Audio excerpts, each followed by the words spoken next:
Where to begin? Well, I'm Brian Flynn, living here for like 13 years, continuous, and painting all the time.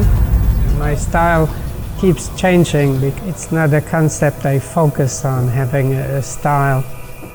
I mainly focus on my subject and express that in the best way I can.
I live in really a very blessed spot on earth for so many reasons. Luxor,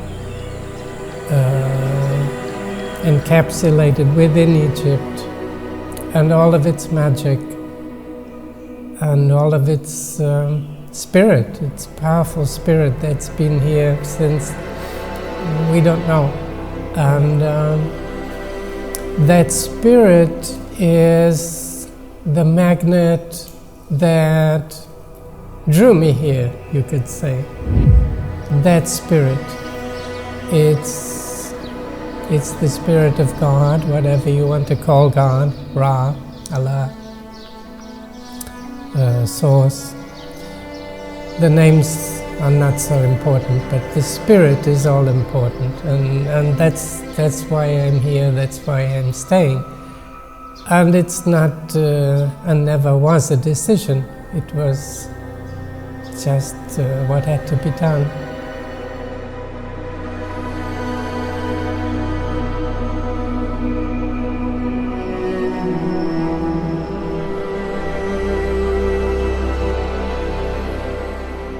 There are no one paintings like to paint like Brian. He's going very much into the pharaonic times in some of his series.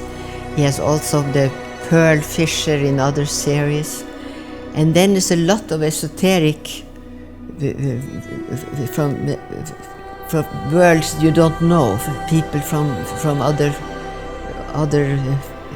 places you don't know. But Brian is a man of very, every day he is in his studio working, very disciplined.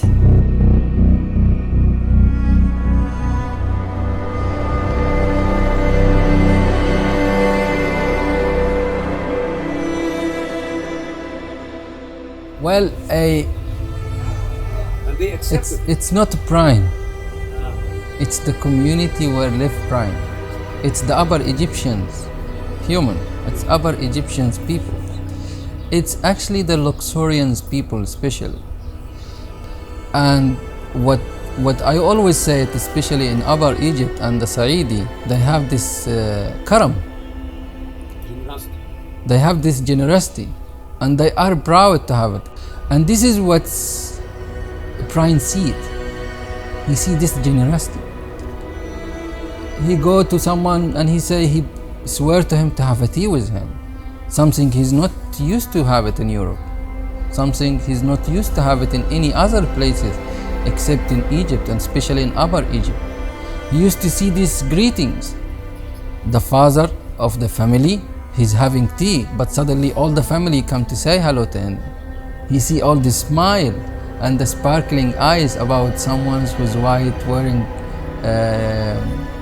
Western clothes and something like that, and he's changing to wearing Jalabiya. He looks so different. So there is a lot of curiosity, but not aggressive. It's karam. It's so catching them. So the people here and the feeling, he get it from the people, allowing him to realize this is a place he would like to live and die here. This is a place he can spend his life. This is a place has a spirit more than any other places he lived with.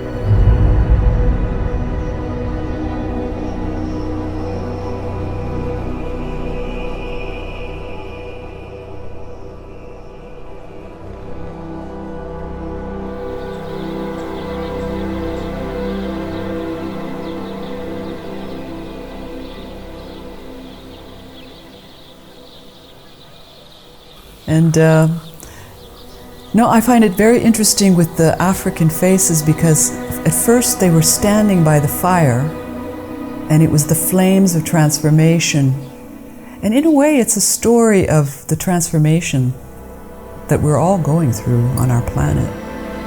And also the lights, this kind of hyper color that shows another dimension.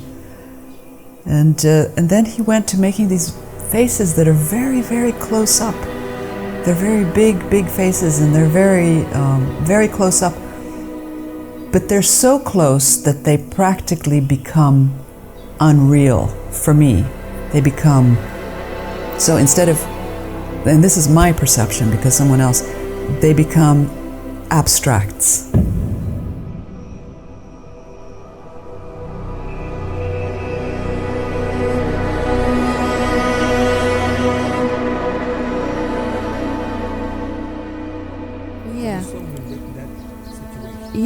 Yes.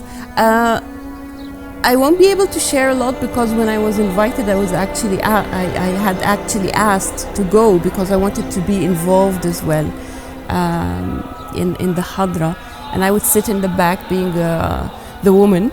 I would be sitting in the back, but they welcome me as well, and this is something I want to mention as well, that they do welcome women guests. As long as we stand in the back, we don't really participate at the front, not to be a distraction. But then I would open my eyes every now and then, and I would see him, and it's such a beauty. He really does it as it should, and I wouldn't say that the natives don't do that, but some, and I would say it is a few that could reach the same or similar, and that's the thing about choosing a path. When you're not born into it, that's the beauty, that this is what happens. It comes from the heart, as I said, not from being programmed into anything, not doing it in order to affiliate with your family or with your community that you are already in, that they do this, so I will do this as well. But he has chosen this path, and it is probably, I would say, the biggest reason that makes him so magical. And he's in it, again, this is not to generalize that anybody who would choose a path would ace it, no. But he really has followed his heart and has been leading by his heart.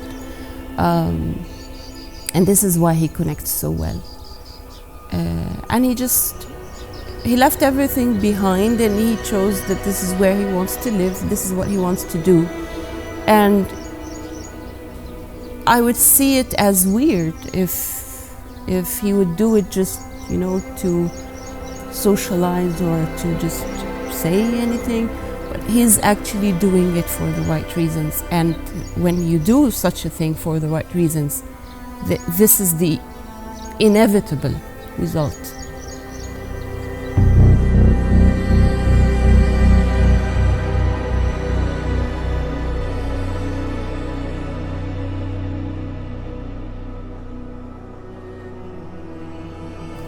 And so by joining a Sufi Tariqa, which I did long ago,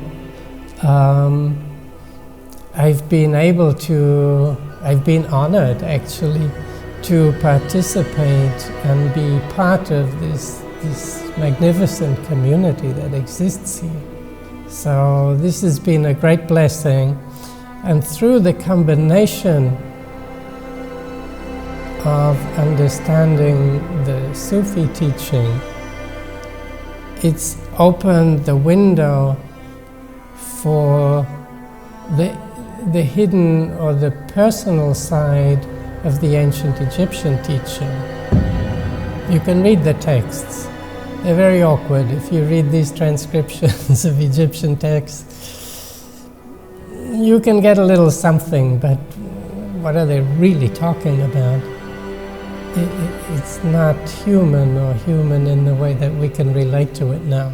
But to breathe that breath of life back into it, that nafas al-Rahman, to bring the life back into it, you need a living teaching. And that teaching is still alive here now.